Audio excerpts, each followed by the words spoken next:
உம்முடைய வார்த்தை வல்லமையோடும் தெளிவோடும் ஆமென் அற்புத அடையாளங்களோடு புறப்பட்டு வருவதாக.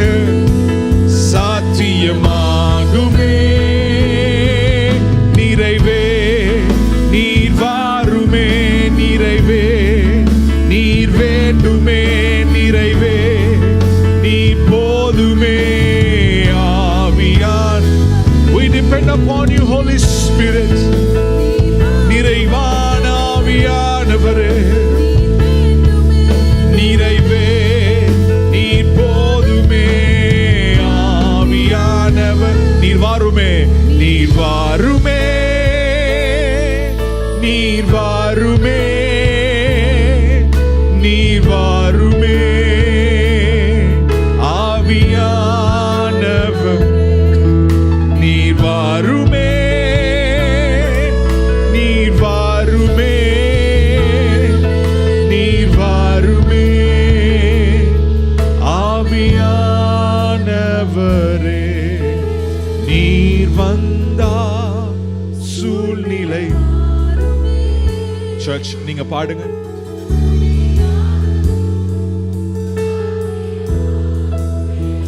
நீர் வந்தால் we welcome you Holy Spirit.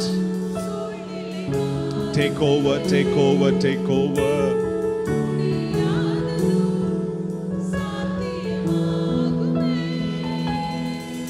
நிறைவே நீர் வாருமே நிறைவே நீர் வேண்டுமே நிறைவே நீர் போதுமே.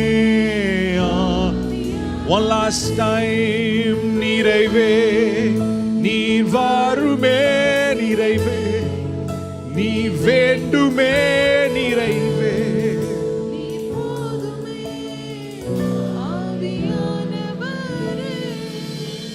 ஆமாப்பா நீங்க வேண்டும். நீங்க வந்ததற்காக ஸ்தோத்திரம். இந்த இடத்தை நிரப்பினதற்காக ஸ்தோத்திரம். உங்களுடைய மகிமை இந்த இடத்துல இறங்கி இருக்கிறதற்காக ஸ்தோத்திரம்.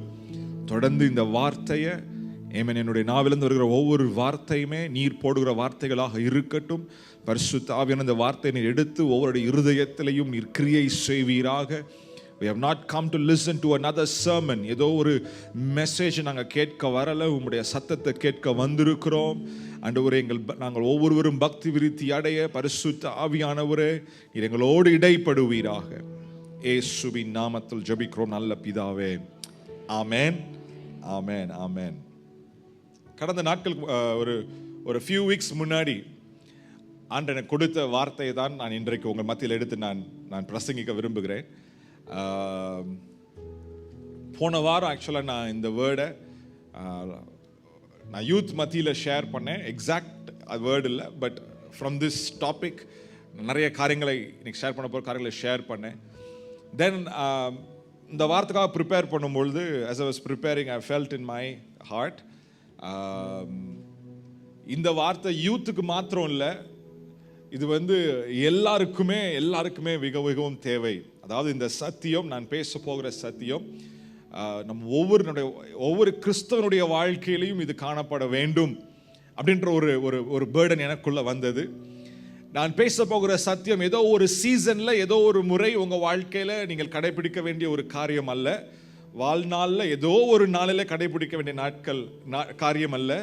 வாழ்நாள் எல்லாம் நம்ம கேட்க போகிற சத்தியத்தை வாழ்க்கையில கடைபிடிக்க வேண்டும். ஆமென்.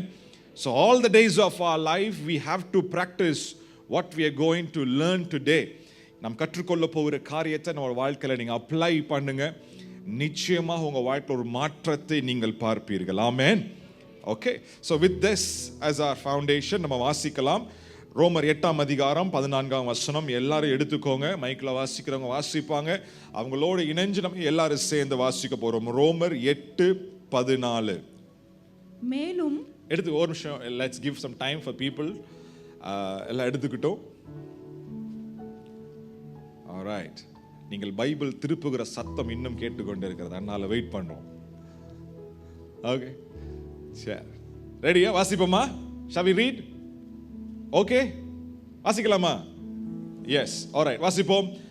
மேலும் எவர்கள் தேவனுடைய ஆவியினாலே நடத்தப்படுகிறார்களோ அவர்கள் தேவனுடைய புத்திரராய் இருக்கிறார்கள். இன்னொரு விஷயம் கொஞ்சம் சத்தமா வாசிக்கலாம். மேலும் எவர்கள் தேவனுடைய ஆவியினாலே நடத்தப்படுகிறார்களோ அவர்கள் தேவனுடைய புத்திரராய் இருக்கிறார்கள். நான் தேவனுடைய பிள்ளை, I am a child of God அப்படின்னு நீங்க சொல்வீங்கன்னா, நான் தேவனுடைய பிள்ளை என்று நீங்கள் சொல்வீர்கள் என்றால் உங்கள் வாழ்க்கையில ஒரு எதிர்பார்ப்புதல் இருக்கிறது. உங்கள் வாழ்க்கையில ஒரு அடையாளம் இருக்க வேண்டும். என்ன அந்த அடையாளம், என்ன அந்த எதிர்பார்ப்பு?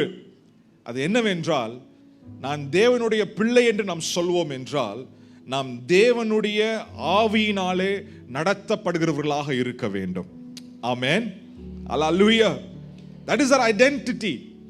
நான் ஆண்டவருடைய பிள்ளை, நான் ரட்சிக்கப்பட்டவன், நான் ரட்சிக்கப்பட்டவள் என்று நீங்கள் சொல்வீர்கள் என்றால் நீங்கள் தேவனுடைய ஆவியினாலே நடத்தப்படுகிறவர்களாக காணப்பட வேண்டும். ஒரு வெற்றி உள்ள கிறிஸ்தவனா இருக்கணும்னா என்னங்க secret? What is the secret behind a victorious Christian life? நான் 40 நாட்கள் உபவாசித்து ஜெபம் பண்றதா அந்த சீக்ரெட்டா?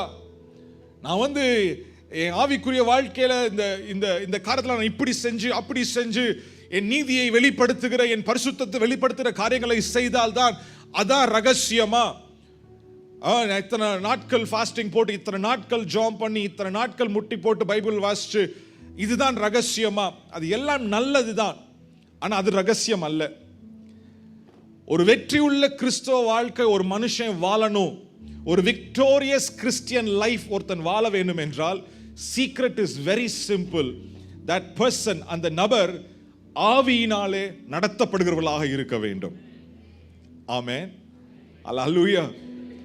நான் 40 நாட்கள் ஜெபம் பண்றதுக்கு எதிராளி அல்ல, ஜெபத்திற்கும் வேத வாசிப்புக்கும் எதிராளியும் அல்ல. ரைட்? இயேசு கிறிஸ்துவ என்ன பண்ணாரு? 40 நாட்கள் உபவாசத்தை ஜெபம் பண்ணாரு. ஆனா ரொம்ப பியூட்டிஃபுல்லா பைபிள்ல எழுதி இருக்கு. மத்தேயு 4ஆம் அதிகாரத்துல அவர் ஆவியினாலே நடத்தப்பட்டு வனாந்தரத்துக்குள்ள என்ன பண்ணாரா? போனாரா? ஆமென்.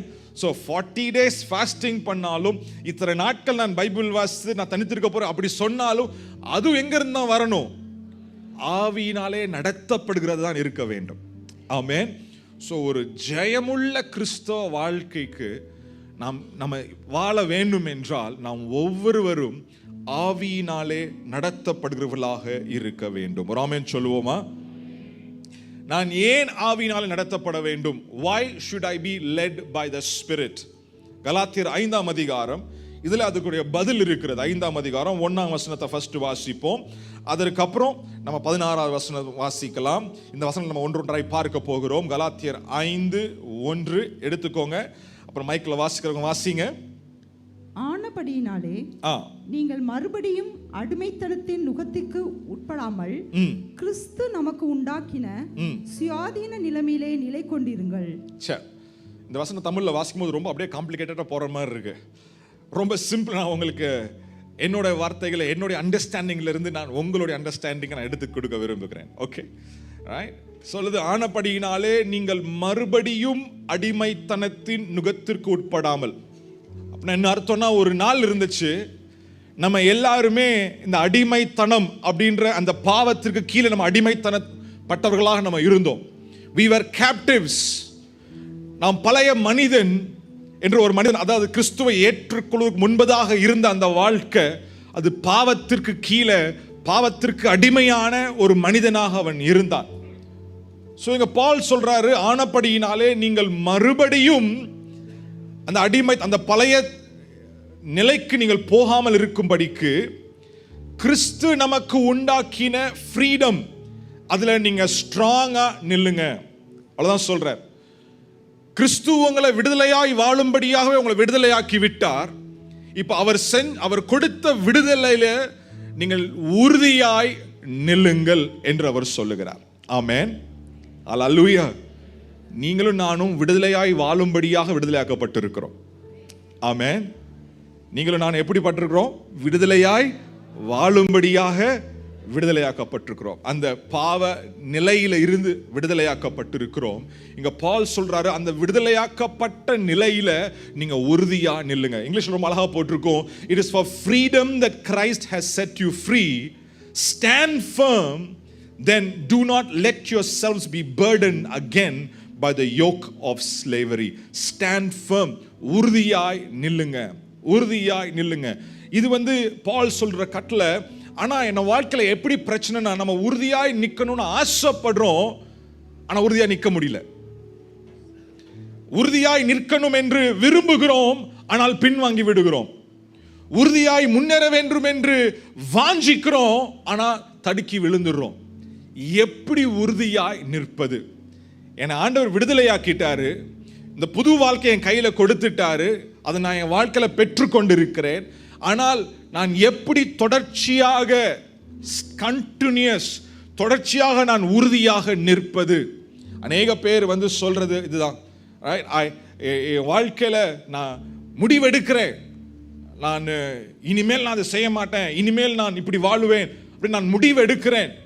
முடிவெடுத்து 2 நாள் முடிவெடுக்கிறோம், 2 நாள் பண்றோம், 4 நாள் கடைபிடிக்கிறோம், 5வது நாள் மறுபடியும் நம்ம ஊர்ல ஒரு பழமொழி சொல்லுவாங்கல்ல, பழைய குருடி கதவை மறுபடியும் பின்னாடி போயிடுறேனே. I am unable to stand firm. நான் உறுதியாய் நிற்க முடியவில்லையே, நான் எப்படி உறுதியாய் நிற்பது?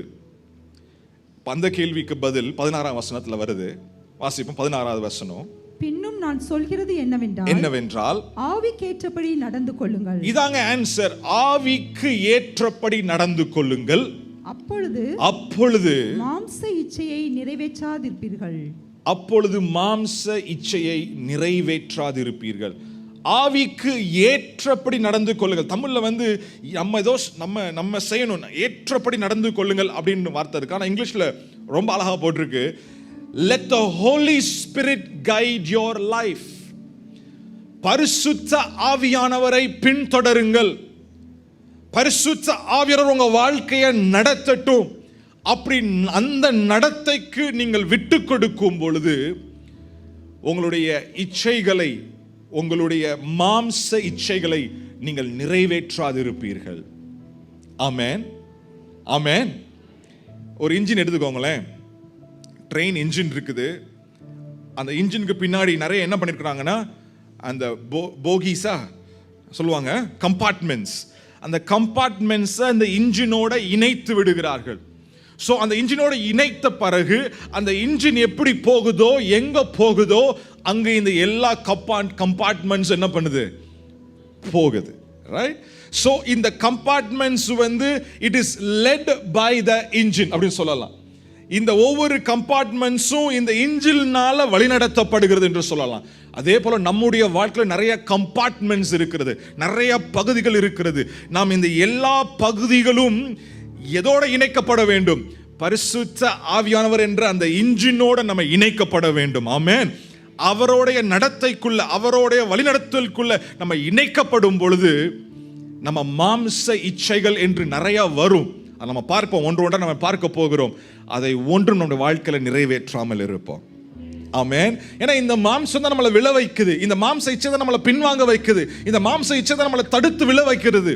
இப்ப அது எல்லாம் நான் ஸ்டாண்ட் ஃபர்மா, அதாவது உறுதியாய் நான் நிற்க வேண்டும் என்றால் இந்த வசனத்தின் பதில் படி நான் ஆவிக்கு ஏற்றபடி, அதாவது ஹோலி ஸ்பிரிட் கைடன்ஸுக்கு என்னை விட்டு கொடுத்து அவரை நான் ஃபாலோ பண்ணி போனேன்னா இந்த மாம்ச இச்சைகள் ஒன்றும் என்னை மேற்கொள்ள முடியாது. ஆமென். ஸோ எதற்காக நான் ஆவியில் நடத்தப்பட வேண்டும்? Why should I be led by the Spirit? Only when I am led by the Spirit I will not satisfy the lust of the flesh.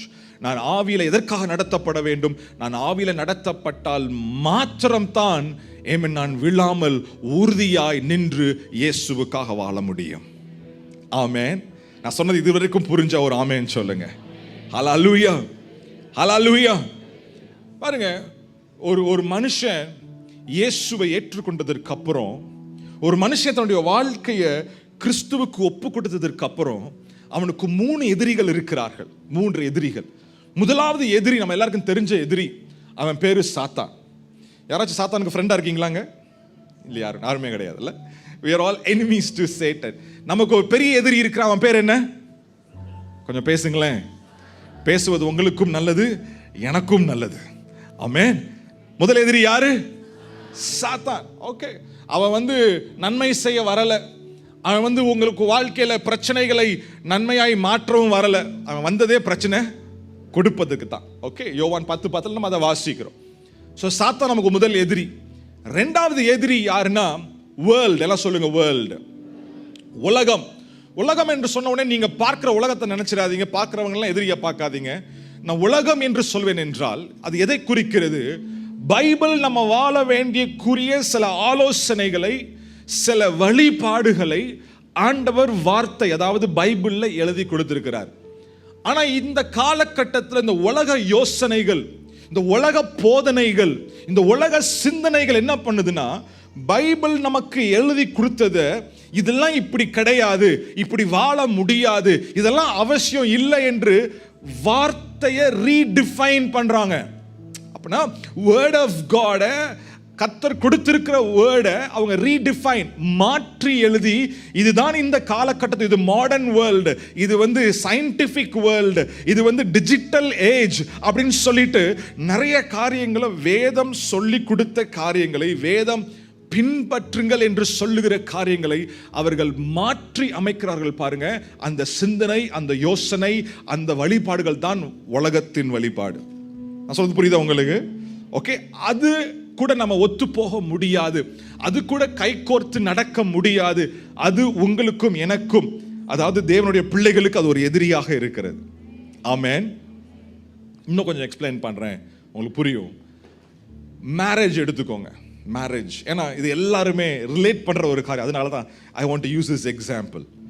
Marriage, இப்போ ஆண்டவர் இந்த உலகத்தில் ஃபர்ஸ்ட் டிசைன் பண்ண இன்ஸ்டிடியூஷனே மேரேஜ் என்ற இன்ஸ்டிடியூஷன் தான். God designed marriage. ஆனா இந்த உலகம் என்ன சொல்லுது? திருமணம் என்ற அந்த இதையே மாற்றி அமைக்க முயற்சி செய்கிறது. இப்ப நம்ம ஊர்ல கூட ஓரளவுக்கு பரவாயில்லன்னு வச்சுக்குவோமே, ஆனா நீங்க வெளிநாடுகளுக்கெல்லாம் போனீங்கன்னா, why do we need marriage அப்படின்னு கேட்பாங்க. why do I need to marry? நான் ஏன் திருமணம் பண்ணணும்? ஏன் நான் பேப்பரில் சைன் போட்டு உன் பேர் என் பேர் போட்டு நாங்கள் வந்து கையை பிடிச்சி ஒரு கோயிலில் போய் நின்று கையை பிடிச்சி அவங்க அந்த பாஸ்டர் சொல்கிறத சொல்லி சைன் போட்டால் தான் மேரேஜா? அப்படிலாம் இல்லை. என் ஹார்ட் உன் ஹார்ட்டோட இணைஞ்சிருக்கு. we will live together. நம்ம சேர்ந்து வாழ்வோம், எவ்வளோ நேரம் வாழ முடியுமோ அவ்வளோ நாள் வாழ்வோம், அதுக்கப்புறம் உன் வேலையில் நீ போ, என் வேலையில் நான் போகிறேன் அப்படின்னு சொல்லுகிற, அப்படின்னு போதிக்கிற உலகமாக இந்த உலகம் இருக்கிறது. they're trying to redefine what God had already defined. மேரேஜே வேணான்னு சொல்லுகிற, அல்லது மேரேஜுக்கு எதிர்த்து நிற்கிற ஒரு கும்பல் இருக்கிறது. அது வசனத்துக்கு முரண்பாடான ஒரு காரியம். நான் சொல்றது புரியுதா உங்களுக்கு? நம்ம ஊர்லயும் இப்ப பிரபலண்டா வந்து கொண்டே தான் இருக்கிறது. இன்னொன்னு ஆண்டவர் சொல்லியிருக்கிறாரு, மேரேஜ்னா God created Adam and ஆதாமையும், ஆண்டவர் ஆதாமுக்கு யாரை சிருஷ்டித்தா? ஏவாளுக்கு யாரை சிருஷ்டித்தா? ஆதாம் ஏவாள், ஆணும் பெண்ணுமாக சிருஷ்டித்தார். அவர்களை தான் ஒரு குடும்பமாக என்ன பண்ணாரு? மாற்றினார். இப்ப இந்த உலகம் அதையே மாற்றுது. they redefining marriage. சொல்றது புரியுதா உங்களுக்கு? அதை மாற்றி அமைக்கிறார்கள். இப்ப என்னன்னா, சுப்ரீம் கோர்ட் லெவல் வரைக்கும் சில காரியங்களை எடுத்து, நான் சொல்லுகிறேன் உங்களுக்கு என்னன்னு தெரியும், அதை எடுத்து சென்று இப்படி ஒரு லா பாஸ் பண்ணுங்க, இப்படி இது வந்து நாங்க அப்படி ஃபீல் பண்றனால அப்படி, இவங்க இப்படி ஃபீல் பண்றனால இப்படி இல்ல. வசனம் என்ன சொல்லியிருக்கிறதோ அதுதான். ஆமென், ஹல்லேலூயா. இதுதான் உலக யோசனை, உலக சிந்தனை, விசுவாசத்திற்கு முரண்பாடான காரியம். இதற்கு நீங்களும் நானும் ஒத்து போக முடியாது. ஆமென். நல்லா கவனிங்க, நான் சொல்றது தப்பா எடுத்துக்கிறாதீங்க. நம்ம எந்த மனிதர்களையும் வெறுக்க கூடாது, எல்லாரையும் கிறிஸ்துவின் அன்பினாலே நேசிக்க வேண்டும். அவங்களை நேசிக்கிறதுனால அவங்க செய்கிறது ஓகே நம்ம ஒத்து போக முடியாது. இங்கிலீஷ்ல சொல்லுவோம், we love the sinner but we don't love the sin. Right? நாம் பாவிகளை நேசிக்க வேண்டும். நாமே பாவிய ஒரு நாள் இருக்கதா செஞ்சோம். பாவிகளை நேசிக்க வேண்டும், ஆனால் பாவத்தை நேசிக்க கூடாது. நான் சொல்றது புரியுதா உங்களுக்கு? ஆமென், ஹல்லேலூயா. ஸோ இந்த உலகம் நமக்கு, அந்த உலக யோசனைகள் அது நமக்கு ஒரு எதிரியா இருக்கிறது. மூணாவது ஒரு எதிரி இருக்கிறாரு. இந்த எதிரி எங்க வெளியே இல்லை, இந்த எதிரி எங்க தூரமா இல்லை, இந்த எதிரி உங்களுக்குள்ள எனக்குள்ளே இருக்கா. அந்த எதிரி யாருன்னா மாம்ச சிந்தை. எல்லாம் சொல்லுங்க, மாம்ச சிந்தை. இங்கிலீஷ்ல வந்து flesh அப்படின்னு சொல்லுவோம். we have another enemy. His name is flesh. மாம்ச சிந்தை, மாம்ச சிந்தை. இது நமக்குள் இந்த மாம்ச சிந்தைனா இது நம்முடைய மாம்சம், நம்முடைய ரத்தம். இதை சொல்லலை நான். நீங்க டச் பண்ணி ஃபீல் பண்றீங்க பாருங்க, இதை நான் சொல்லலை. இந்த மாம்ச சிந்தனை என்னவென்றால், இது உங்களுடைய அந்த பழைய சுவாபம், கிறிஸ்துவை நீங்கள் ஏற்றுக்கொள்வதற்கு உங்கள் வாழ்க்கையில வெளிப்பட்ட அந்த ஜென்ம சுவாபம் என்று சொல்வார்கள் அல்லவா, அந்த பாவ சுவாபம் தான் இந்த மாம்சம் அல்லது ஃப்ளஷ் என்று நாம் சொல்லுகிறோம். நம்ம எல்லாருக்குமே 2 பர்த்டே இருக்கு தெரியுமா? உங்க எல்லாருக்குமே எத்தனை பர்த்டே? 2 பர்த்டே. ஃபர்ஸ்ட் பர்த்டே வந்து நம்ம அம்மா வயிற்றுல இருந்து வெளியே வந்தப்ப ஃபர்ஸ்ட் பர்த்டே. செகண்ட் பர்த்டே என்னைக்குன்னா, எப்பன்னா நீங்க எப்ப மறுபடியும் கிறிஸ்துவுக்குள்ள பிறக்கிறீங்களோ அது உங்களுடைய second birthday, right? So as Christians நம்ம ஒரு நாள் இயேசுவை ஏற்றுக்கொள்ளுகிறோம், நம்முடைய வாழ்க்கை இயேசுவின் கையில் ஒப்பு கொடுக்கிறோம், அவரே தேவன் என்று நம்ம அறிக்கை செய்கிறோம், அன்றைக்கு நம்ம ரட்சிக்கப்படுகிறோம். அது நம்ம அன்றைக்கு born again இப்படி சொல்லுவோம்ல, மறுபடியும் பிறந்த நாள். அந்த நாள் ஒரு புது வாழ்க்கை, ஒரு புது ஆளாக நம்ம மாற்றப்படுகிறோம். we start a brand new life. ஒரு புது வாழ்க்கை நம்ம என்ன பண்ணுகிறோம்? நம்ம அன்றைக்கு நம்ம ஆரம்பிக்கிறோம். ஓகே, சோ இந்த புது வாழ்க்கையை ஆரம்பிக்கிறோம், ஒரு புது மனுஷன் நாம இருக்கிறோம். ஆனாலும் அந்த பலவைகள் எல்லாம் ஒளிந்து போயின, எல்லாம் புதிதாக நம்ம விசுவாசிக்கிறோம். ஆனால் அந்த ஓல்டு நேச்சர் இருக்கு பாருங்க, இந்த சின்ஃபுல் நேச்சர், அது பிறப்பிலே வந்தது. சொல்லிடுறேன் நான், நீங்களும் நானும் ஏதோ தப்பு செஞ்சதுனால நம்ம பாவி அல்ல, ரைட்? நீங்கள் நானும் திருடினதுனால ஒருத்தனை நம்ம யாரையும் கொலை செஞ்சிருக்க மாட்டோம், அல்லது பொய் சொன்னதுனால, அல்லது ஒரு காரியம் தப்பா செஞ்சதுனால நீங்க பாவி அல்ல. நீங்களும் நானும் பிறக்கும் பொழுதே பாவி. தாவீது சொல்றாரு, என்னுடைய அம்மா வந்து என்னை எதுல கற்பம் தரிச்சாங்க? பாவத்தில் கற்பம் தரிச்சாங்க. ஆதாம் ஒரு மனிதன் பாவம் செஞ்சதுனால எல்லாரும் நாம் பாவிகளாய் நம்ம இருக்கிறோம். So we are born in sinful nature. இந்த மாம்ச சுவாபத்துல, இந்த பாவத்துல நாம் பிறக்கிறோம். அந்த சுவாபம் நமக்குள்ள இருக்குது. ரட்சிக்கப்பட்டதற்கு அப்புறமும், இயேசுவை ஏற்றுக்கொண்டதற்கு அப்புறமும் இந்த பாவ சுவாபம் என்று சொல்லுகிறோம் பாத்தீங்களா, அது கம்ப்ளீட்டா எராடிகேட் ஆகல. ஆனா அது உள்ளுக்க இருக்கு, நம்ம எல்லாருக்குள்ளேயும் அது இருக்கு. குழம்புனா ஒரு ஆமை. இதுவரைக்கும் குழம்பி போயிட்டீங்கன்னா ஒரு ஆமைன்னு சொல்லுங்க. இல்ல, தெளிவா இருக்கிறீங்களா? இதுவரைக்கும் புரிஞ்சா ஒரு ஆமென் சொல்லுங்க. ஆமென், ஹalleluya. So we are born again. மறுபடியும் பிறந்திருக்கிறோம். நமக்குள்ள ஆவியானவர் வந்துட்டாரு, நமக்குள்ள ஆவியானவர் இருக்கிறாரு. ஆனா அதே சமயத்துல அந்த பழைய மனுஷன், அந்த பாவ சுவாபமும் நமக்குள்ள என்ன பண்ணி கொண்டிருக்கிறது? அது மறுபடியும் நம்மளை ஜெயிக்க வேண்டும் என்று அது முயற்சி செஞ்சு கொண்டிருக்கிறது. ஆமென், ஹalleluya. சரி, இப்போ நான் வசனத்தை காமிச்சிடறேன் உங்களுக்கு. இதுவரைக்கும் சொல்லிட்டேன்ல. இப்போ 17வது வசனம், கலாத்தியர் 5:17. இப்போ வாசிக்கலாம். 5:17. மாம்சமும் ஆவிக்கு விரோதமாகவும் ஆவி மாம்சத்துக்கு விரோதமாகவும் இச்சிக்கிறது. பாருங்க, மாம்சம் ஆவிக்கு விரோதமாக, ஆவி மாம்சம், இது ரெண்டுமே எங்க தான் இருக்கு? நமக்குள்ளதான் இப்ப இருக்கு. இது ரெண்டுமே விரோதமாக அது சண்டை போட்டுட்டு இருக்கு. Literally they are against each other. வாசிங்க தொடர்ந்து. நீங்கள் செய்ய வேண்டும் என்று இருக்கிறவைகளை செய்யாதபடிக்கு இவைகள் ஒன்றுக்கொண்டு விரோதமாய் இருக்கிறது. சோ நீங்க நன்மை செய்யணும்னு நினைக்கிறீங்க, அதாவது உங்களுக்குள்ள இருக்கிற ஆவியானவர் வந்து உங்களை சரியான வழியில் நடத்தணும்னு அவர் ஒரு பக்கம் உங்களை புஷ் பண்ணுவாரு. ஆனா இந்த மனுஷன் இருக்கான் பாருங்க, இந்த பழைய ஜென்ம அல்லது பழைய மனிதன் அல்லது இந்த மாம்சம் என்று சொல்றோம் பாத்தீங்களா, அது அதற்கு முரண்பாடாக அது செயல்படுகிறது.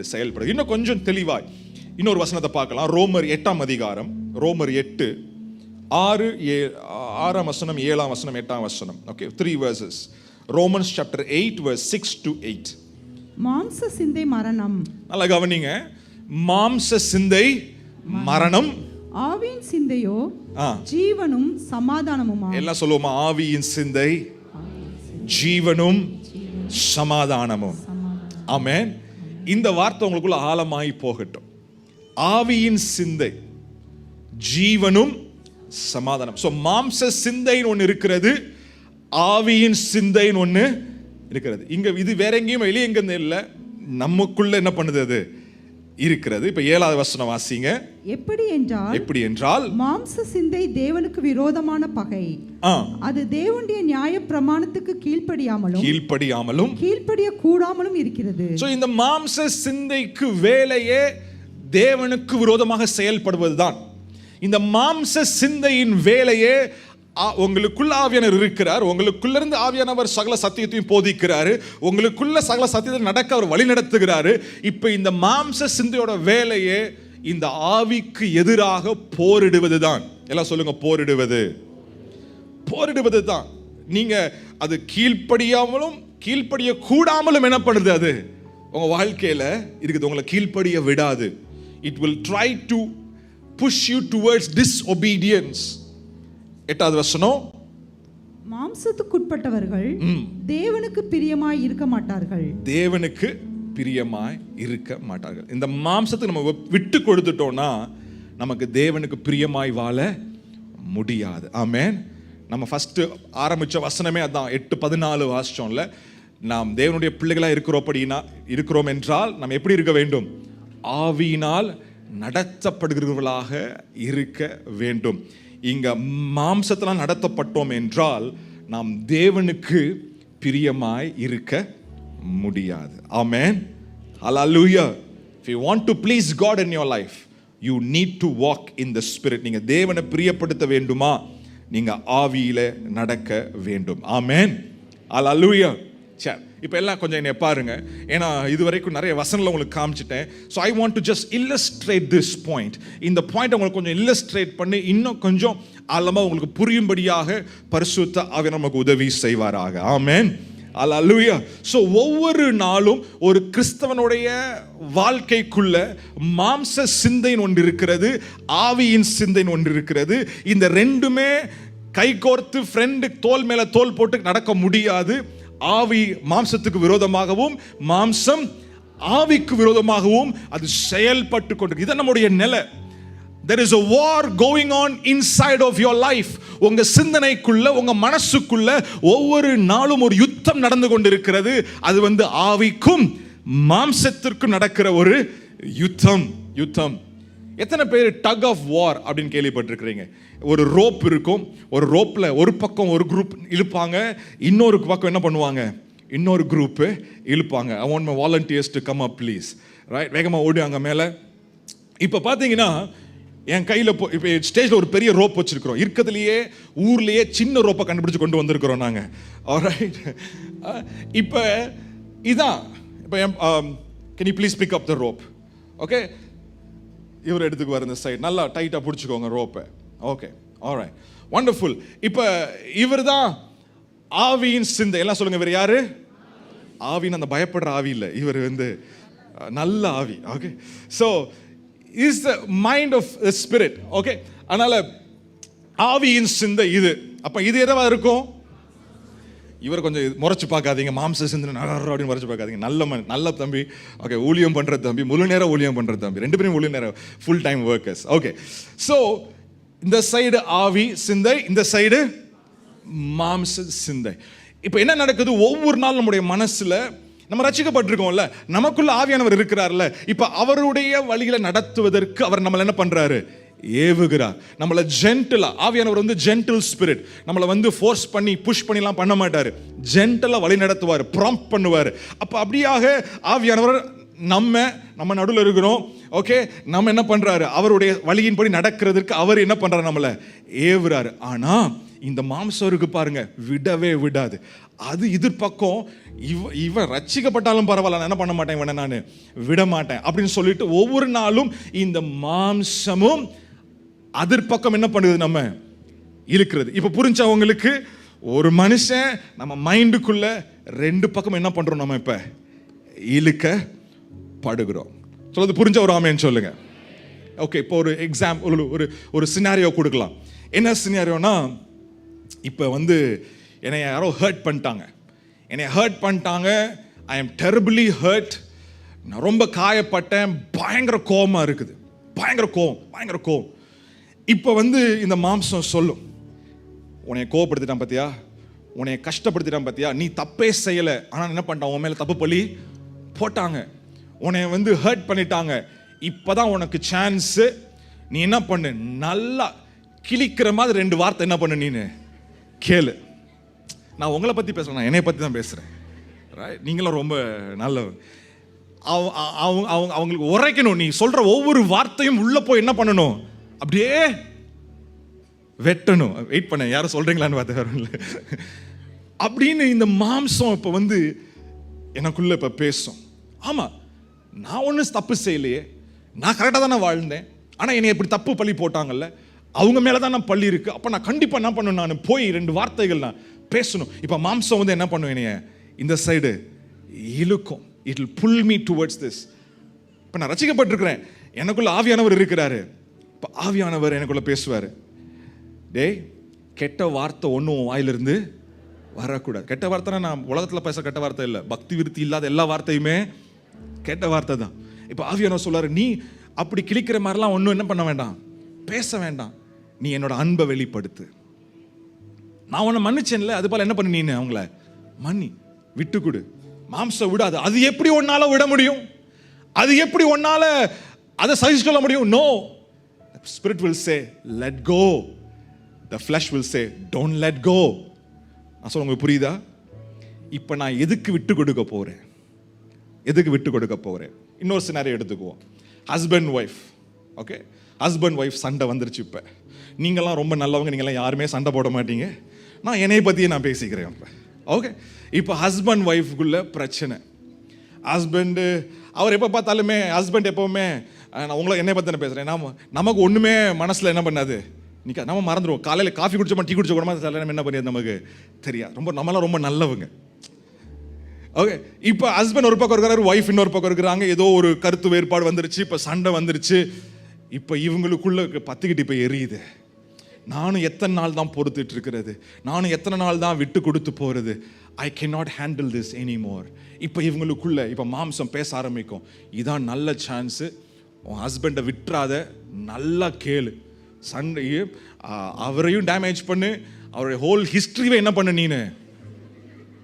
நீங்க சீக்கிரத்தை பார்த்தா ஏதோ நீங்க இப்போ ஃப்ளஷ் பேசும். It literally talk to you. நீங்க எல்லாம் அனுபவிச்சிருப்பீங்க. உங்களுக்குள்ள அந்த சிந்தனைகள் வரும். கண்ணை மூடினோடனே அப்பா அப்படியே டேமை திறந்து விட்ட மாதிரி அப்படியே யோசனைகள் வரும்.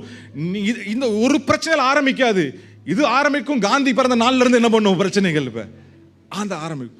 It will come to your mind and the flesh will want you to take revenge or பழிக்கு பழி நீ கேட்கணும், டிட் ஃபார் டாட், நீ பழிக்கு பழி கேட்டாகணும் அப்படின்னு இது சொல்லும். இவர் எப்போ பார்த்தாலும் காஃபியை குடிச்சிட்டு பேப்பர் வாசித்துட்டு ஒன்றுமே தெரியாத நல்ல மனுஷன் மாதிரி என்ன பண்ணியிருப்பார், இவர் உட்காந்துட்டு இருப்பார். மேபி ஹஸ்பண்ட் சைடு வருவோமே, கோபம் வருது, ரைட், ஆக்ரோஷம் வருது. அப்போ நீங்கள் உங்கள் மனைவி மேலே, உங்கள் மனைவியை கசந்து கொள்றீங்கன்னா, பைபிளில் சொல்லி மனைவி என்ன பண்ணாத, நீனு கசந்து கொள்ளாத. மனைவியை கசந்து கொள்றீங்க. மனைவியை சில டைம் வேர்பலா ஃபிசிக்கலா அபியூஸ் பண்றீங்க. இது எல்லாமே இதோட செயல், மாம்ச செயல். இது எல்லாமே பண்றா செய்டா அப்படின்னு சொல்லும். அப்படி செஞ்சாதான் நீ அடக்கி வைக்க முடியும், அப்படி செஞ்சாதான் நீ ஆணுன்னு காமிக்க முடியும். The flesh will tell you, ஆனால் the spirit will tell you. ஆவியானவர் சொல்வாரு, இல்ல நீ மன்னி, நீ மன்னி. You love your wife. மனைவியை நீ கிறிஸ்து சபையை நேசித்தது போல என்ன பண்ண, நீ நேசி, நீ விட்டு கொடு. உன் புருஷனை மரியாதை கொடு. You respect him. கிறிஸ்துவின் அன்பை நீ வெளிப்படுத்து. ஆமென். இப்போ ஒரு மனுஷன் நடுவில் இருப்பான். இப்போ எந்த பக்கம் சாய போகிறான்?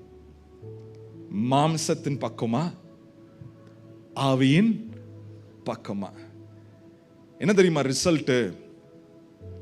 எது ஸ்ட்ராங்கா இருக்கோ, அதாவது மாமிசம் ஸ்ட்ராங்கா இருந்துச்சுன்னா மாம்ச பக்கம் சாய்வாங்க, ஆவி ஸ்ட்ராங்கா இருந்துச்சுன்னா ஆவியின் பக்கம் சாய்வாங்க.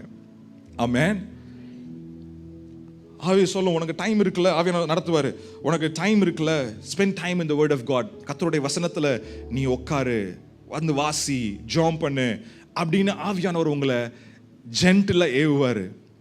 மாமிசம் சொல்லும், டே இப்போதாண்டா உனக்கு ஃப்ரீ டைமே கிடச்சிருக்கு, 2 புது படம் வந்திருக்கு, நீ பார்க்கல, பாரு, உட்காந்து படம் பாரு. உன்னுடைய அந்த கார்னல் நேச்சரை நீ சாட்டிஸ்ஃபை பண்ணிக்கோ அப்படின்னு சொல்லுவோம். ஒன்று சொல்கிறேன் தெரியுமா, ஒன்று சொல்கிறேங்க, ஒரு நாளும் உங்கள் மாம்சத்தை உங்களால் சாட்டிஸ்ஃபை பண்ணவே முடியாது. பண்ணுற மாதிரி தெரியும், ஆனால் it will never be satisfied. It will keep asking for more. இன்னும் இன்னும் வேணும், இன்னும் வேணும், இன்னும் வேணும். அது கேட்டுக்கொண்டே தான் இருக்கும். ஆவி சொல்லும் ஜெபம் பண்ணு, மாம்சம் சொல்லும் படம் பாரு. ரைட்? ஆவி சொல்லு நீ சர்ச்சுக்கு போ, இதான் ப்ரேயர் இருக்குல்ல, spend time in God's word, கர்த்தருடைய சமூகத்தில் நீ வந்து நேரம் செலவழி. மாம்சம் சொல்லுண்டே இப்போதான் உனக்கு ஃப்ரீ டைமே கிடச்சிருக்கு, உன் ஃப்ரெண்ட்ஸ் எத்தனை பேர் நாள் உங்களை கூப்பிட்டு இருக்கிறாங்க, நீ போய் ஜாலியாக இருறா. ஃப்ரெண்ட்ஸோட போகிறது தப்பு கிடையாது. But if that's all you are doing, then what is happening is, நீங்கள் என்ன நடக்குதுன்னா நீங்கள் மாம்சத்துக்கு விட்டு கொடுக்குறீங்க. நான் சொல்றது உங்களுக்கு புரியுதா? நான் சொல்றது புரியுதா உங்களுக்கு? எஸ். இப்போ இந்த யுத்தத்தில் ஒரு பக்கம் ஆவி இழுக்குது, இன்னொரு பக்கம் மாம்சம் இழுக்கிறது. இந்த யுத்தத்தில் இப்போ யார் ஜெயிக்க போறா? The answer is this: whichever side is strong will win. எந்த பக்கம் பலமா இருக்கிறதோ அந்த பக்கம் ஜெயிக்கும். பால் சொல்ற ரோமன்ஸ் சாப்டர் 7ல, ரோமர் 7ஆம் அதிகாரம், டக்குன்னு எடுத்துக்கோங்க. Let's come back to the Bible for minute. ரோமர் 7ஆம் அதிகாரத்தில் பால் அவரை குறித்து எழுதும் பொழுது அவர் என்ன சொல்றாருன்னா, நான் நிர்பந்தமான ஒரு மனுஷனா நான் இருக்கிறேன். ரைட்? நான் வந்து நல்லது செய்யணும்னு நினைக்கிறேன், நான் இதை செய்யக்கூடாதுன்னு நினைக்கிறேன், நான் எதை செய்யக்கூடாதுன்னு நினைக்கிறேனோ அதை நான் செஞ்சிடறேன், நான் எதை செய்யணும்னு நினைக்கிறேனோ அதை நான் செய்யாமல் போகிறேன். I am a wretched man. நான் ஒரு நிர்பந்தமான ஒரு மனுஷனாய் நான் இருக்கிறேன். இது ஏன், எதற்காக நான் அப்படி செய்கிறேன்னா, எனக்குள்ள இருக்கிற இந்த பாவம் நேச்சர் என்னை அப்படி பண்ண வைக்கிறது என்று தெளிவாக 7ஆம் அதிகாரம் 15வது வசனத்திலிருந்து அந்த கடைசி வசனம் வரைக்கும் நீங்கள் வாசிக்கும் பொழுது உங்களால் அதை புரிந்து கொள்ள முடியும். 22லேருந்து வாசிங்க. 7:22 வேகமாக வாசிப்போம். உள்ளான மனுஷனுக்கு ஏற்றபடி தேவனுடைய நியாய பிரமாணத்தின் மேல் பிரியமாயிருக்கிறேன். நான் நியாய பிரமாணத்து மேல பிரியமா இருக்கிறேன். ஆகிலும் என் மனதின் பிரமாணத்துக்கு, பாருங்க, இது ரெண்டாவது பிரமாணம். ஃபர்ஸ்ட் வந்து ஆவியானவர், நான் லா மேல, நான் வந்து கர்த்தர் மேல பிரியமா இருக்கிறேன். ஆனா இன்னொரு பிரமாணம், அதாவது அந்த மாமிசம், ஆகிலும் என் மனதின் பிரகாரத்திற்கு, வாசிங்க, பிரமாணத்திற்கு விரோதமாய் போராடுகிற வேறொரு பிரமாணத்தை என் அவயங்களில் இருக்க காண்கிறேன். எனக்குள்ள அது இருக்குது, அவயங்கள் இருக்கிறத காண்கின்றேன். அது என் அவயங்களில் உண்டாயிருக்கிற பாவ பிரமாணத்துக்கு என்னை சிறையாக்கி கொள்ளுகிறது. பாருங்க, அந்த அந்த பிரமாணம் என்ன பண்ணுதுன்னா, என் அறையில் இருக்கிற இந்த பாவ பிரமாணத்திற்கு, இந்த மாம்ச பிரமாணத்திற்கு என்னை என்ன பண்ணிருச்சா? அது சிறையாக்கி விட்டது. அநேகர் நீங்க இந்த பாவ ரட்சிக்கப்பட்டு இருந்தாலும் நீங்கள் மாம்சத்திற்கு கொஞ்சம் கொஞ்சமா நிறைய இடம் கொடுத்ததினாலே இப்ப நீங்க எங்க சிறைப்பட்டு இருக்கிறீங்கன்னா, மாம்சத்தின் கிரியைகளுக்குள்ள நீங்க சிறைப்பட்டு இருக்கிறீங்க. ஆனா பால் வந்து இந்த சாப்டரை அப்படியே இதோட முடிச்சிடல. சாப்டர் 8ல ரொம்ப பியூட்டிஃபுல்லா அவர் ஆரம்பிக்கிறாரு. கிறிஸ்துவுக்குள்ள யார் இருக்கிறாங்களோ அவங்களுக்கு ஆக்கின தீர்ப்பு இல்லை. 2வது வசனம் அங்க சொல்லப்பட்டிருக்கும், 8:2 அங்க போட்டிருக்கும், கிறிஸ்து இயேசுவினாலே ஜீவனுடைய ஆவியின் பிரமாணம் என்னை பாவம் மரணம் என்பவைகளின் பிரமாணத்தில் என்று என்ன ஆக்கியிருக்கிறது? விடுதலையாக்கி இருக்கிறது. கிறிஸ்து உங்களையும் என்னையும் இந்த பாவ பிரமாணத்தில் விடுதலையாக்கி இருக்கிறார். எத்தனை பேர் விசுவாசிக்கிறீங்க? Amen. Christ has set us free. நாம் இந்த பாவ பிரமாணத்திற்கு சிறையாளியா இருக்க அவசியம் இல்லை. ஆமென். ஆண்டவர் நம்மளை விடுதலையாக்கி இருக்கிறார். ஆண்டவர் நம்மளுக்கு சுதந்திரத்தை ஆண்டவர் கொடுத்திருக்கிறார். ஹல்லேலூயா, ஹல்லேலூயா, ஆமென். இந்த விடுதலையில நான் உறுதியாய் நிற்கணும்.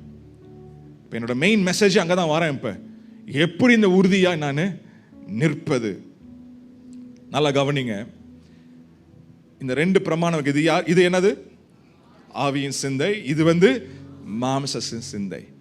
இப்ப இந்த யுத்தத்துல ஜெயிக்கணும்னா நான் எதற்கு சாப்பாடு போடுறேனோ அதான் ஜெயிக்கும். நான் எதை பலப்படுத்துகிறேனோ அதான் ஜெயிக்கும். நான் சொல்றது புரியுதா உங்களுக்கு? If I feed my spirit will win. I will walk in victory. If I starve my flesh, I will walk in victory.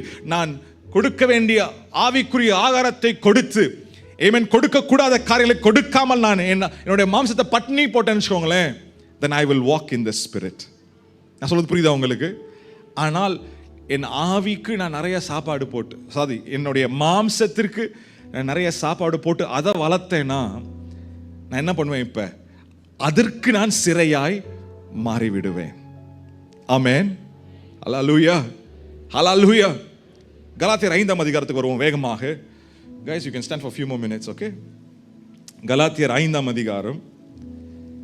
இப்ப இந்த 5ஆம் அதிகாரத்துல மாம்சத்தின் கிரியைகளை குறித்து அங்க பால் அழகா எழுதி வைக்கிறார். ஏன்னா பால் எழுதும் பொழுது இது ஆண்டவரை அறியாதவங்களுக்கு எழுதல. இந்த வசனங்கள் எல்லாமே சபைக்குள்ள இருக்கிறவங்களுக்கு என்ன பண்ணுது? எழுதப்பட்ட வார்த்தைகள். Okay, so he is writing to the Galatian church. இங்க இந்த acts of the flesh, மாம்சத்தின் கிரியை வெளியரங்கமானவைகள் என்று அவர் எழுதுகிறார். வாசிங்க 19ஆம் வசனத்துல இருந்து டக்குன்னு வாசிங்க. மாம்சத்தின் கிரியைகள் வெளியரங்கமாய் இருக்கின்றன. வெளியரங்கமாய் இருக்கிறன. இந்த கிரியைகளை 3 பகுதியா பிரிக்கலாம். நம்பர் 1 என்னன்னா செக்ஷுவல் சின்ஸ், அதாவது பாலியத்திற்குரிய பாவங்கள் அப்படின்ட்டு ஒரு கேட்டகரி ஃபர்ஸ்ட் பிரிக்கலாம். அடுத்து ஆவிக்குரிய பாவங்கள், ஸ்பிரிச்சுவல் சின்ஸ் அப்படின்னு 2 காரியமா பிரிக்கலாம். மூன்றாவது ஒரு கேட்டகரி இருக்கிறது, அது இமோஷனல் சின்ஸ். உணர்ச்சிக்கு ஏற்பட்ட, அதாவது இமோஷனலா நம்ம சில காரியங்களை செய்ய தள்ளப்படுகிறோம், அந்த மாதிரி காரியங்கள். 3 கேட்டகரி.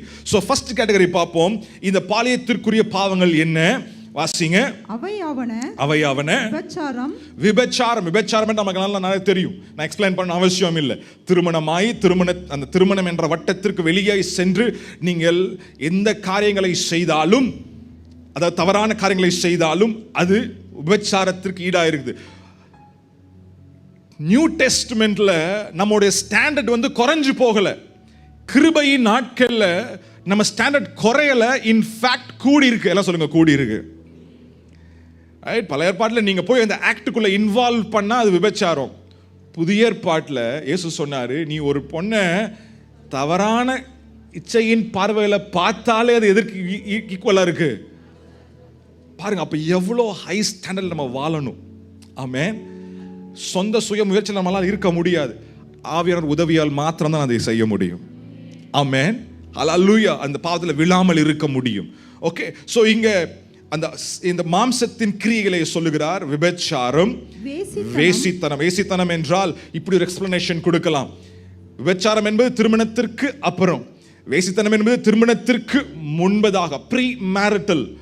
ரொம்ப ஜாக்கிரதையா இருக்கணும். Young people, I want to encourage you, I want to warn you, be very careful. Keep yourself holy till your marriage. உங்கள் திருமண நாளுக்காக உங்களை நீங்கள் பரிசுத்தமாய் வைத்துக் கொள்ளுங்க. உங்கள் சிந்தனையை பரிசுத்தமா வச்சுக்கோங்க, உங்க இருதயத்தை பரிசுத்தமா வச்சுக்கோங்க, உங்க செய்கைகளையும் பரிசுத்தமாய் வைத்துக் கொள்ளுங்கள். ஆமென். அல்லேலூயா. இந்த காலகட்டத்தில் லிவிங் டுகெதர், ஏன்னா படங்கள் நீங்க பார்க்கும் பொழுது எதுனாலுமே அதெல்லாம் ப்ரொமோட் பண்றாங்க. அதெல்லாம் ஒன்றுமே இல்லை. இது எல்லாம் சயின்டிஃபிக்கா அல்லது இது எல்லாமே அப்படியே வர்றதுதான், எல்லாருக்கும் வருகிற உணர்ச்சிகள் தான் அப்படின்னு சொல்லி உங்களை திசை திருப்பாமல் நீங்கள் ஜாக்கிரதையாயிருங்கள். ஆமென். இது எல்லாமே மாம்சத்தின் கிரியை. ஒரு ஆமென் சொல்லுவோமா? சோ விபச்சாரம், வேசித்தனம், அசுத்தம். அசுத்தம் என்றால் இது நிறைய பொல்லாத காரியங்கள் இதுல இருக்கிறது, எல்லாமே மிக்ஸ்டு வச்சுக்கோங்களேன். எவ்ரிதிங் தட் இஸ் அன்கிளீன், கர்த்தருக்கு பிரியமில்லாத எல்லா காரியம், ரைட்? அது பாலியத்துக்குரிய மெஜாரிட்டியான காரியம் பாலியத்துக்குரிய காரியங்கள் தான்.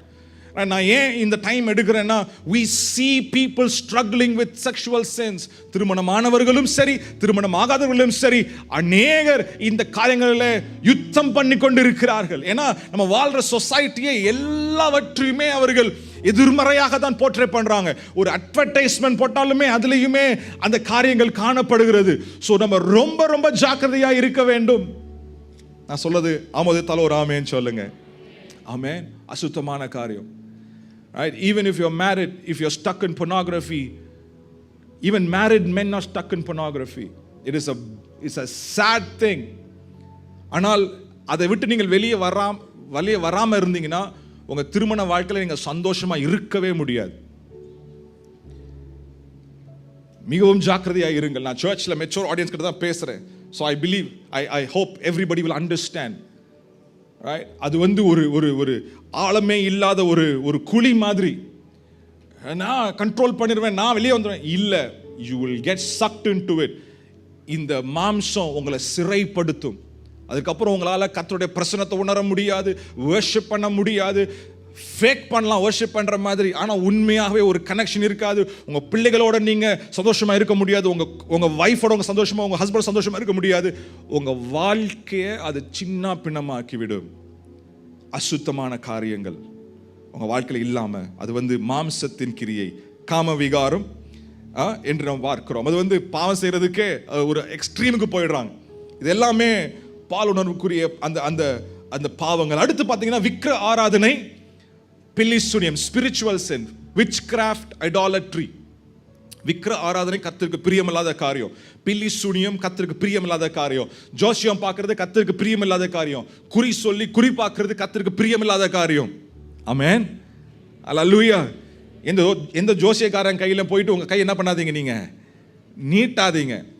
உங்கள் எதிர்காலத்தை ஆண்டவர் அழகாக எழுதி கொடுத்துட்டார் உங்கள் கையில். ஆமென். Our future is not in the mouth of a parrot. ஆமென். கிளியின் வாயில உங்கள் எதிர்காலம் இல்லை, உங்கள் எதிர்காலம் கர்த்தருடைய வார்த்தையில் இருக்கிறது. அல்லேலூயா. ஸோ இந்த பில்லி சூனியங்களோ அல்லது அந்த காரியங்களில் நீங்கள் போகாதீர்கள். அது வந்து ஒரு மாம்சத் இச்சைக்கு எதுவான ஒரு காரியங்கள். அடுத்து பார்த்தா அந்த உணர்ச்சி பூர்வமான பாவங்கள் அப்படின்னு சொல்லிட்டு நம்ம ஃபர்ஸ்ட் 2 கேட்டகரியில் கொஞ்சம் தெளிவாக இருப்போம், நான் விசுவாசிக்கிறேன். ஆனால் 3வது கேட்டகரி முக்கியமான, நிறைய விசுவாசிகள் விழுகிற கேட்டகரி இந்த கேட்டகரி தான். என்னன்னு பாருங்க, வாசிங்க.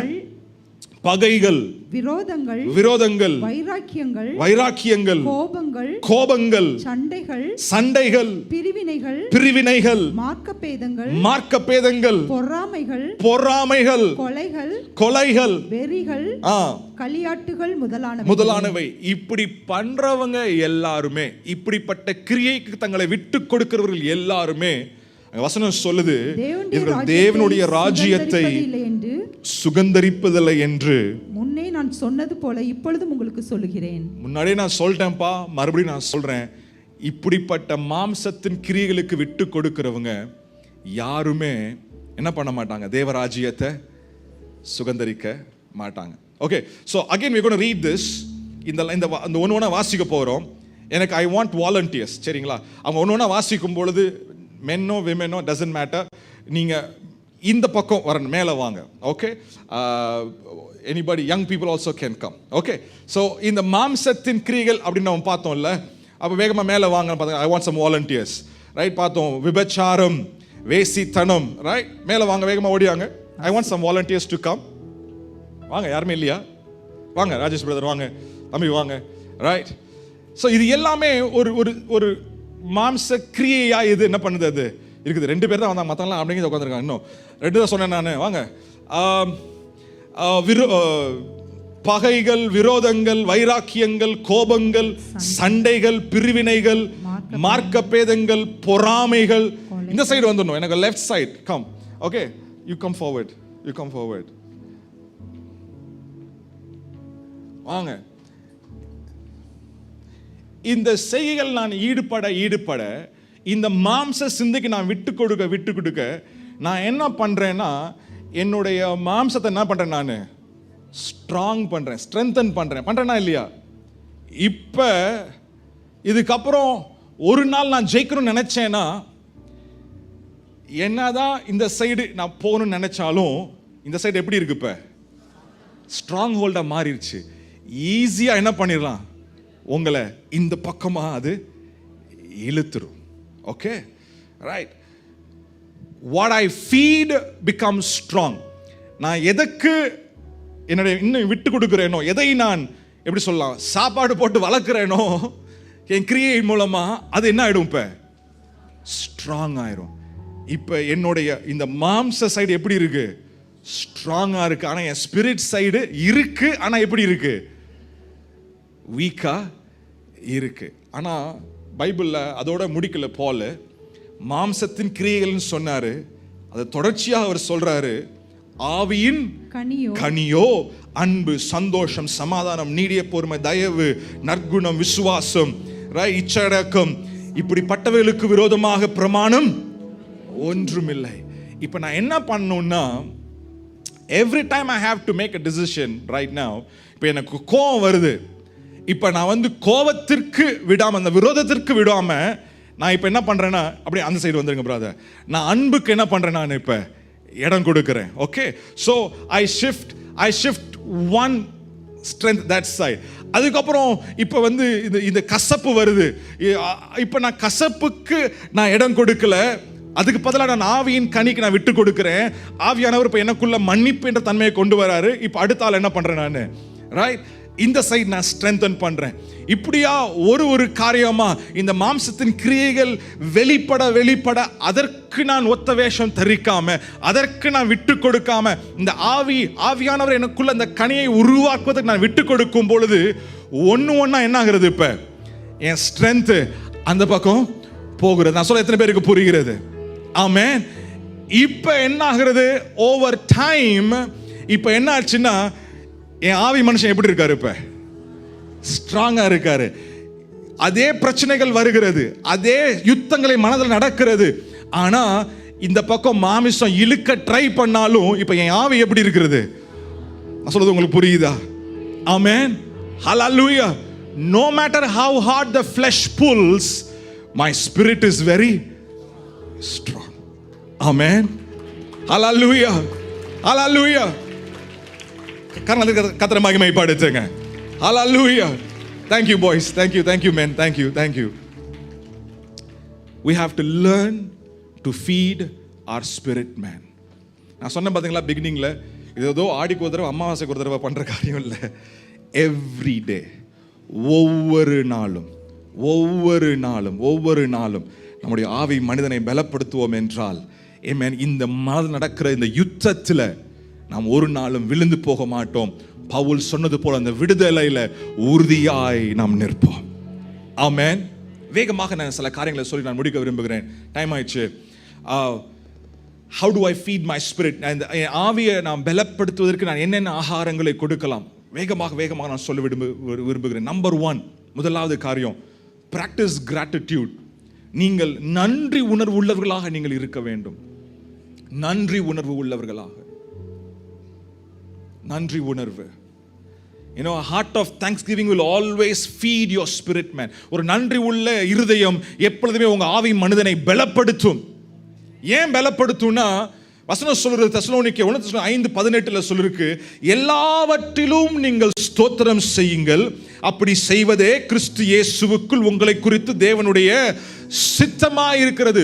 சோ நான் எல்லா காரியங்களுக்கும் நான் ஸ்தோத்திரம் சொல்ல கற்றுக்கொண்டேன் என்றால், ஒரு நன்றி உள்ள இருதயம் உள்ளவர்களாக இருக்க கற்றுக்கொண்டேன் என்றால், அது தேவனுடைய சித்தத்தை செய்வதற்கு ஈடாக இருக்கிறது. அப்ப நான் தேவனுடைய சித்தத்தை செய்கிறேன்னா, நான் ஸ்பிரிட்னால என்ன பண்ண நடத்தப்படுகிறேன், என்னுடைய ஆவி மனிதனான அவன் பலப்படுகிறான்.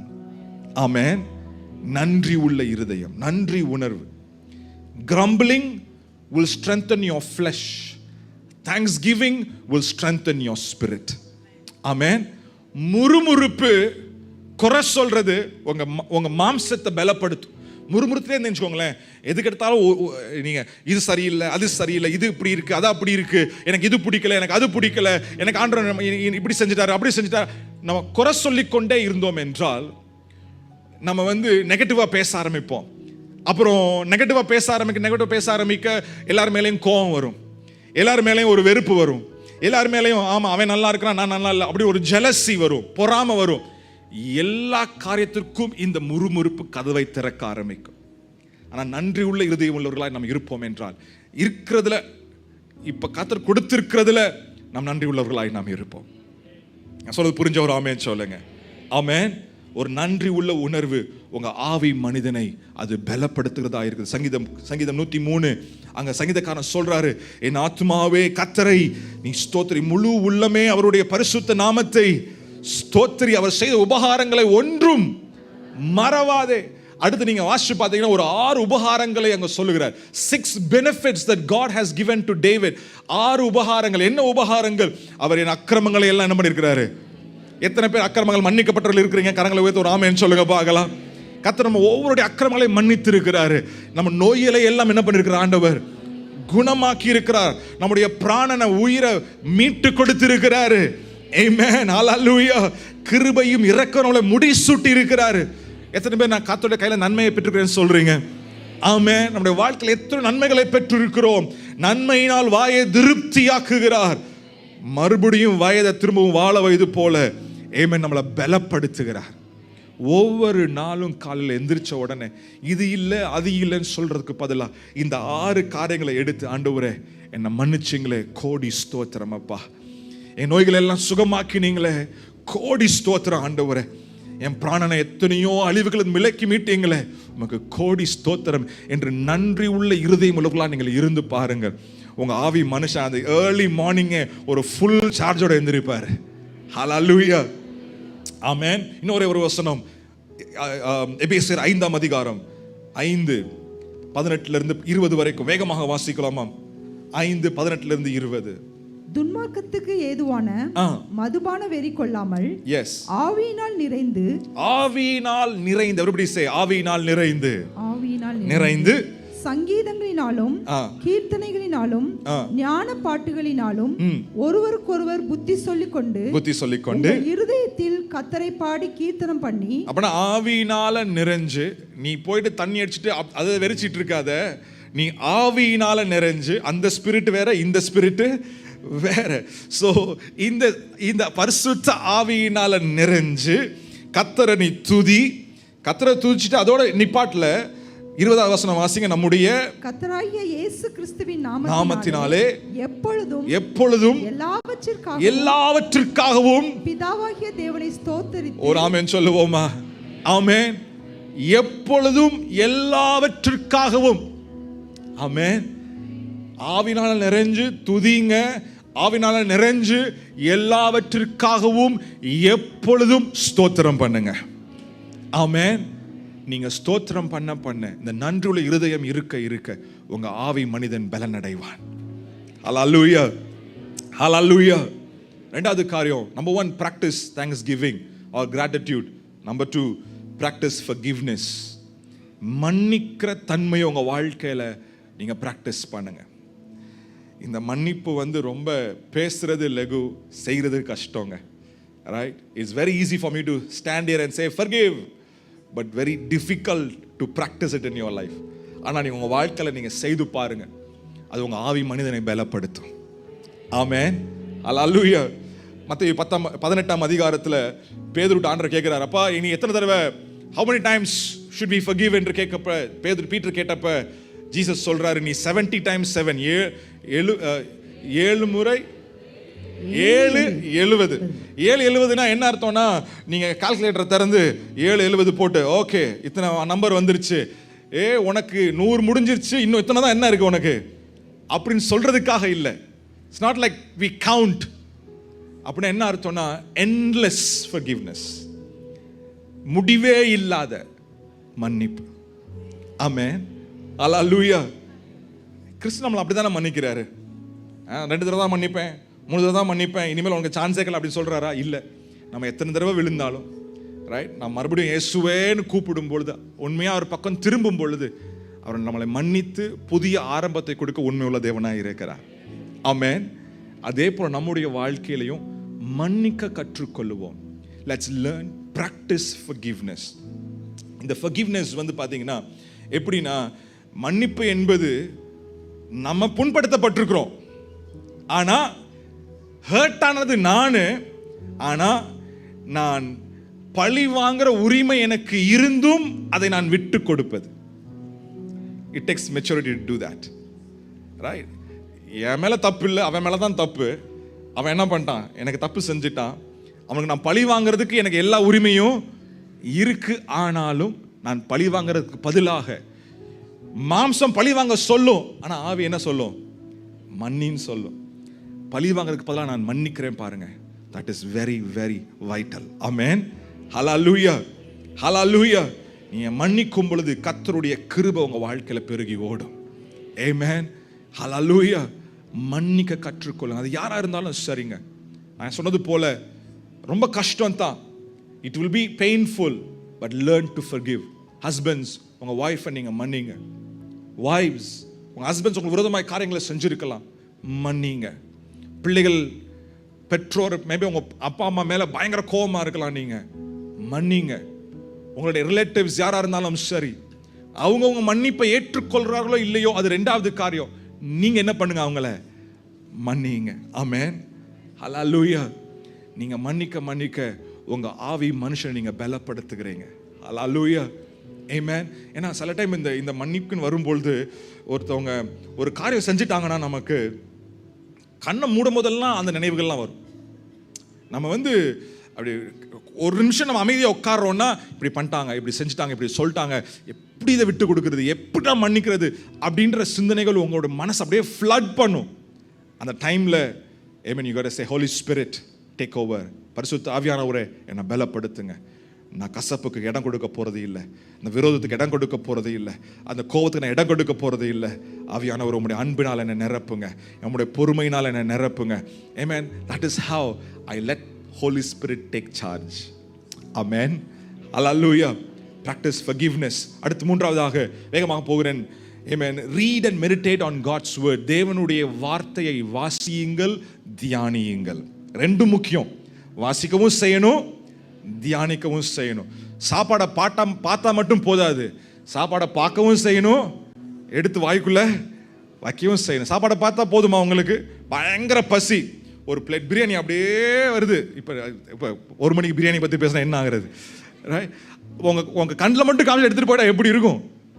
ரைட், வசனத்தை சும்மா வாசிச்சுட்டு தியானிக்காமல் போனால் அதுக்கு தான் சமம்.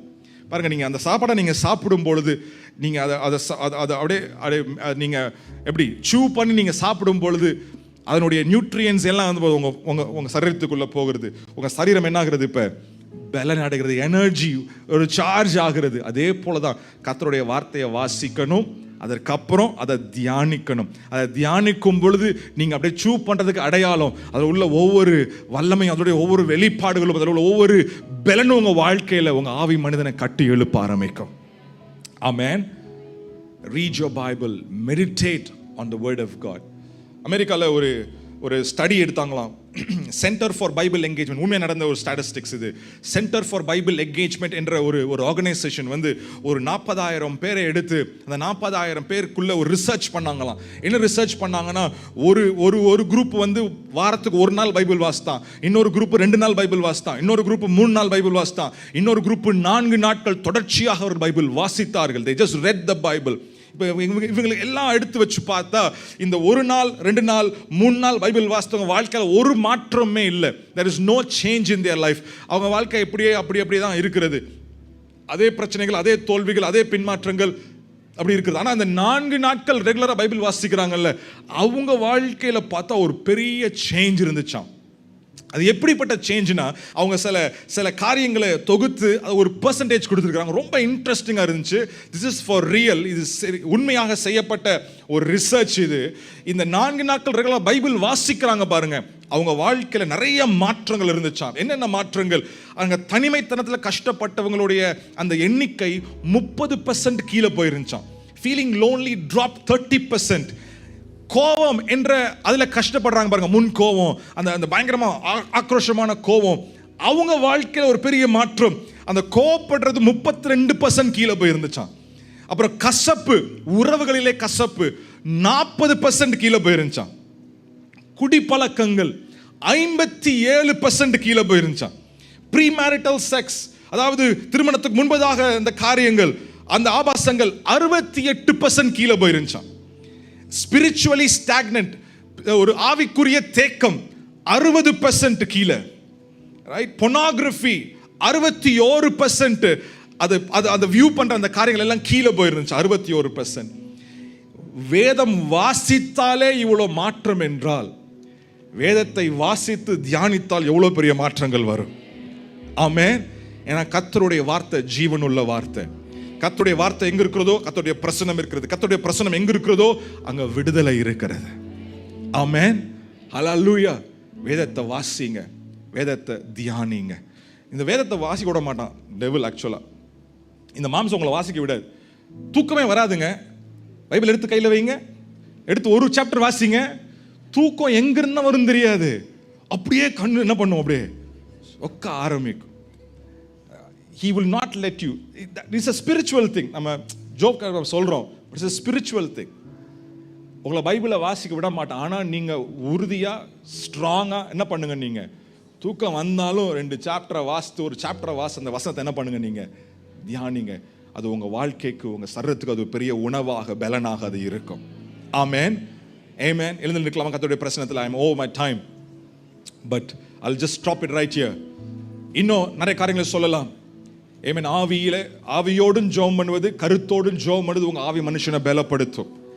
சபைக்கு வருவது உங்க ஆவி மனுஷனை பலப்படுத்தும். சபைக்கு வருவது ஏதோ ஒரு பாரம்பரியத்துக்காக சண்டே அட்டெண்டன்ஸ் போடுறதுக்காக நீங்க வரல.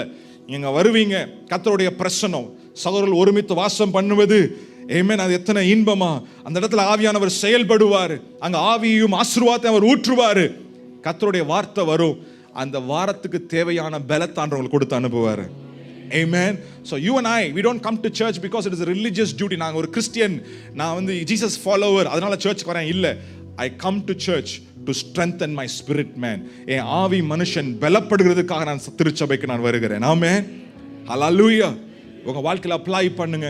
உங்க ஆவி மனுஷனை பலப்படுத்துங்க. கிறிஸ்துவுக்காக உறுதியாய் நின்று இந்த கடைசி காலங்களிலே, இந்த கோணலும் மாறுபாடுமான இந்த சந்ததியிலே இயேசுவுக்காக ஆமென் நாம் ஜொலிக்கிற ஒரு தீபமாக நாம் ஒவ்வொருவரும் இருப்போமாக. ஆமென். கண்களை மூடி ஜெபம் பண்ணுவோமா? Thank you Jesus.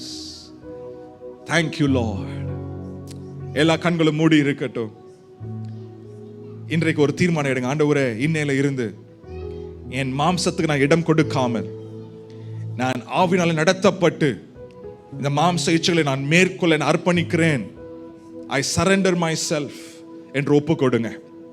இதுவரைக்கும் உங்க வாழ்க்கையில மாம்சம் ஜெயிச்சிருக்கலாம், ஆனா இன்னையிலிருந்து ஒரு பெரிய மாற்றம், இன்னையிலிருந்து ஒரு பெரிய ஒரு புது துவக்கம், a new beginning in your life. இனிமேல் மாம்சம் என்னை கண்ட்ரோல் பண்ண போறது கிடையாது. நான் ஆவியிலே நடத்தப்படுகிறவனாக தேவனுடைய பிள்ளையாய் இருக்க நான் அர்ப்பணம் செய்கிறேன் சொல்றவங்க 2 கரங்களையும் உயர்த்தி அர்ப்பணம் செய்யுங்க. Thank you Jesus. ஓ அர்ப்பணித்தேன், நான் அர்ப்பணித்தேன் மல்கரபா ஷாட்டோலோபோ லேமனாகதிரேகா சொல்பனோஹோட்டோ. Thank you Holy Spirit. Thank you Holy Spirit. ஓ என் ஆவி ஆத்மா சரீரம் அர்ப்பணித்தேன். அப்பா என்னை முழுவதும் அர்ப்பணித்தேனையா. உயிரோடு இருக்கும் நாளெல்லாம் உமக்கு சொந்தமையா. அப்பா என்னை முழுவதும் அர்ப்பணித்தேனையா. உயிரோடு இருக்கும் நாளெல்லாம் உமக்கு சொந்த. 2 கரங்களை உயர்த்தி அர்ப்பணித்தேன் நான். We surrender Lord. Our mind, body and spirit we surrender. Oh என் ஆவி ஆத்மா சரீரம், என் ஆவி ஆத்மா சரீரம்.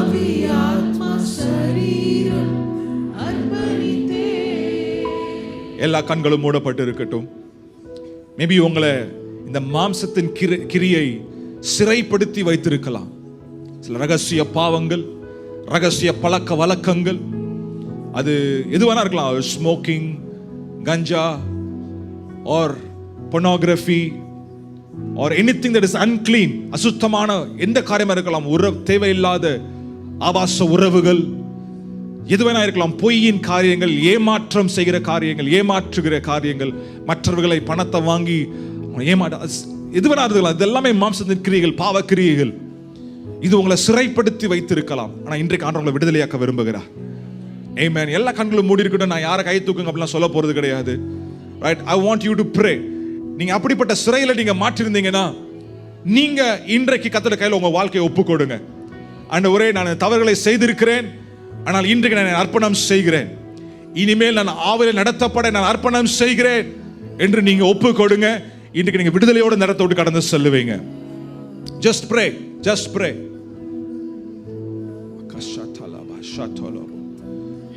ரெட்டெலேபா ஷாட்டரோபோ ஷாட்டரா மஹாந்தரோபோ கசோகோ.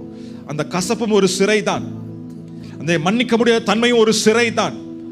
இன்றைக்கு விட்டு கொடுங்க, ஆவியானவருக்கு விட்டு கொடுங்க. ஹோலி ஸ்பிரிட், நான் சரண்டர் பண்றேன்னு சொல்லுங்க, விட்டு கொடுக்கிறேன் சொல்லுங்க. இதுவரைக்கும் பார்க்காத சந்தோஷத்தை உங்க வாழ்க்கையில நீங்க உணர்வீங்க இன்றைக்கு. Thank you Holy Spirit. Hallelujah. Thank you Lord. ஆண்டவரே, ஒவ்வொரு விடுதலையாக்குறதுக்காக ஸ்தோத்திரம். சாத்தானே, உலகமே, மாம்ச கிரியையே, இனிமேல் தேவனுடைய மக்களை உன்னால சிறைப்படுத்தி வைக்க முடியாது. ஆமென். அவர்கள் கிறிஸ்துவோடு கூட சிலுவையில் அறையப்பட்டிருக்கிறார்கள். இனி வாழ்வது அவர்கள் அல்ல, கிறிஸ்துவே அவர்களுக்குள் இருந்து வாழுவார். Amen. Christ lives in them. In the name of Jesus. விடுதலைக்காக ஸ்தோத்திரம். நல்ல கையை மகிமைப்படுத்துங்க. In the name of Jesus. Thank you for the deliverance. Thank you for the healing. Thank you for the healing. Thank you for the freedom. விடுதலைக்காக ஸ்தோத்திரம். Thank you Jesus. ஒவ்வொருவரையும் விடுதலையாக்குனதற்காக நன்றி. இந்த விடுதலையிலே உறுதியாய் நிற்பார்களாக. இந்த நாள் முதல் மாம்சத்தின் இச்சை எழும்பி வரும் பொழுது அதற்கு விட்டு கொடுக்காமல் ஆவியால் நடத்தப்பட்டு ஆவியிலே பலப்பட்டு உமக்காக சாட்சியாய் வாழ்வார்களாக என்று சொல்லி நாங்கள் ஒவ்வொருவரையும் ஆசீர்வதிக்கிறோம். ஒவ்வொருவரையும் பலப்படுத்தும், உடைய கிருபையினால் மூடி மறைத்துக் கொள்ளும். இயேசு கிறிஸ்துவின் நாமத்தில் ஜெபிக்கிறோம் நல்ல பிதாவே. என் ஆத்துமாவே கர்த்தரை ஸ்தோத்திரி, என் முழு உள்ளமே அவருடைய பரிசுத்த நாமத்தை ஸ்தோத்திரி. என் ஆத்துமாவே நீ கர்த்தரை ஸ்தோத்திரி, கர்த்தர் செய்த சகல உபகாரங்களையும் மறவாதே. ஆமென். கர்த்தராகிய இயேசு கிறிஸ்துவின் கிருபையும் பிதாவாகிய தேவனுடைய அன்பும் பரிசுத்த ஆவியானுடைய ஆசீர்வாதமும் வழிநடத்துதலும் நம் அனைவரோடும் இப்பொழுதும் எப்பொழுதும் சதா காலம் இருப்பதாக. ஆமென். ஹalleluya. Hallelujah. God bless you. Have a wonderful week. Amen. வருகிற